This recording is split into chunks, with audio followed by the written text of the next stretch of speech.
Kids are graduating. Yes. Got to get them a gift. Yeah. Right. Somebody's getting a degree. Got to go to a trip. Someone's getting married. Oh God. Someone's getting married. You're done. Like it's summertime.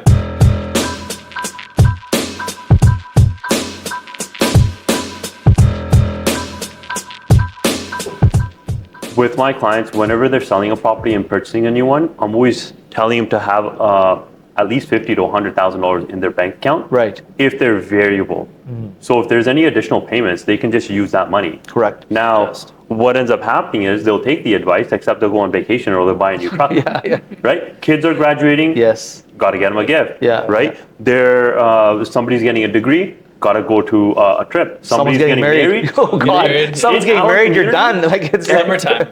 Someone's getting married. There you go. Like that. How much of the wedding costs right now? Like I don't even know. I've like myself. I'm attending. Like summertime is so busy for weddings. Yeah. But now I feel like there's no break for weddings. It's all year long. Yeah, exactly. Right? And people are paying an arm and a leg for weddings, right? Like I have family who are in the industry, and they tell me stories about like what people are paying right now and what the costs are. Weddings, and even the people who like we had like last year. Oh my God, we had 14 weddings.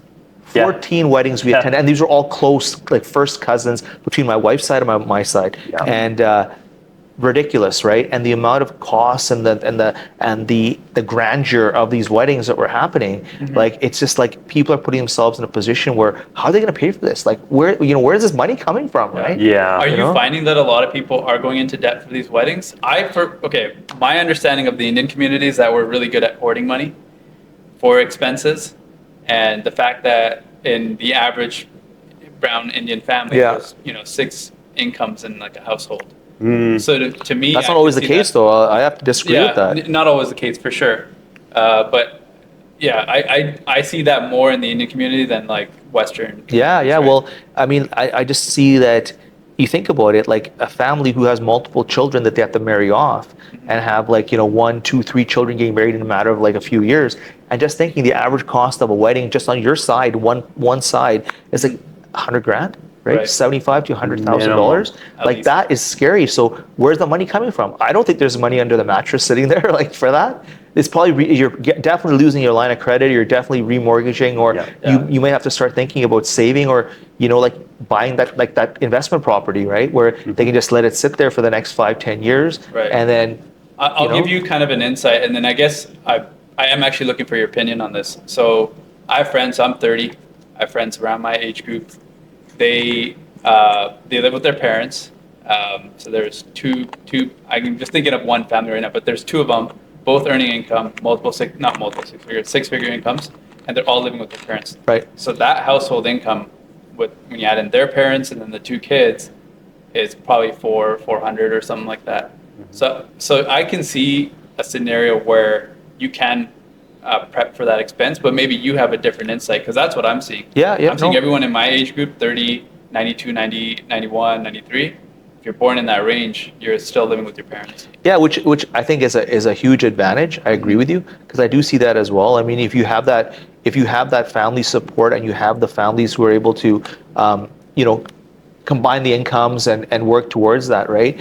It's just, again, I think there's a lot of people who financially have that huge obligation, that burden that they have to take on, that they don't share with people. They're not going to tell everybody, I have to cover. Like it's probably someone I guarantee, it's in someone's mind. It's their stress that they got to think of. Oh my God, I got to pay for my daughter's wedding, and it's coming up, and what am I going to do? Like, where am I going to come up with the money? Because again, it's not like a cheap thing. It's going to be a pretty grand event, right? So, especially what we're seeing right now, right? I mean, it's ridiculous, but. Yeah, I think that's kind of like the good and the bad, the ugly right now, I think. That's our biggest concern. Are you a buyer of property right now? Myself, I'm always looking for stuff that comes up, right? I mean, if there's an opportunity that makes sense, why not, right? I think what I'm seeing a lot of right now, and I think that's where having a good circle of people around you is doing these like JVs or joint ventures, right? What do you think about joint ventures? Because are you seeing a lot of that right now? I am with a handful of my clients, right? I always tell them to legalize everything. The once or twice where it was just a couple of friends that got together, it just ended horribly. Right. Because it was he said. And handshake deals kind of thing. Handshake deals, they're looking through each other's text messages. There was money being passed back and forth. and we had to do off-market deal just to get it off the books. But when it's written on paper of what the expectation is for each party or each member of that group, it's a little bit easier. And then plus, if you're going to be doing joint ventures, you should be able to ask the hard-hitting questions of what are you actually bringing to the table other than a down payment? Because what if something happens, turns around, you lose a tenant or somebody busts something up, and now there's the expense and you don't put in your fair share. That's right. Because you've only earned enough to save to buy the property, but you haven't looked at the perspective of putting in money for expenses, right? Get it all legalized, notarized. I totally agree with you. Put an agreement together. Do a bare trust agreement. Consult a lawyer. Get it all done on paper, so there's no like misunderstanding or misinterpretation later on. Like, oh, you told me this was okay, or I thought this was going to happen, because it's always that I thought this, I thought that. So just get it all on paper. I think that because it does work out very well. I always say just review everything with a lawyer. Yeah. As soon as money is involved and you have friends and family and whatever the purchase is, just consult a lawyer and they're going to draft it up for you and get all the parties to sign. If you need 2 representations, just get the 2 representations. It's not a big deal. We have the stigma of, we want to trust each other, but trust. Get it on paper. Well, trust is one thing, but you know what? At the end of the day, like, you want everyone to be comfortable. And hey, if we are going to get together and start doing this kind of stuff more often, let's just make sure it's all legal. So there's no like room for any sort of especially talking about how hard it is to save money. Right. Especially because everything is going up. Then when you do have those dollars to put together, then you want to be able. And if something goes sideways, there's nobody getting, like, one person's getting blamed. It's like, hey, you know what? We all got this together. It goes sideways or whatever happens. We're in it together to figure it out. Have an exit plan, exit have an entry, and then have an exit plan as well, right? Worst case, best case scenario. I always love to do good, better, best, and then usually you always end up around the better and best than on the other offhand.